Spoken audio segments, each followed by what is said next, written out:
Good evening, welcome back to my channel. आता पावसाळ्याचा season सुरू झालेला आहे। कांदा भजीसोबत गरमागरम चहा, वा बेस्ट कॉम्बिनेशन आहे। मला सुद्धा कांदा भजी खायचा मोह आवरलाच नाही, म्हणून मी 4 कांदे घेतले, लांब चिरून घेऊन त्याच्यामध्ये 2 हिरव्या मिरच्या घातल्या, थोडंसं तिखट व थोडीशी हळद, त्यानंतर त्यामध्ये थोडंसं तांदळाचं पीठ, बेसन, धना पावडर, मीठ व थोडीशी कोथिंबीर व थोडीशी हिंग घातलेली आहे।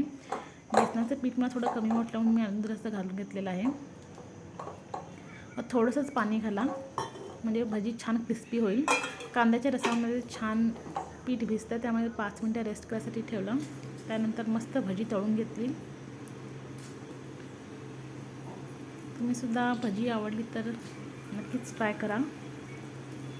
मला कमेंटमध्ये सांगा कशी झालेली ते।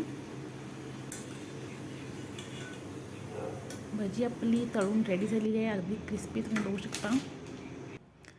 मग मला लाईक, शेअर अँड सबस्क्राईब करा। Bye bye.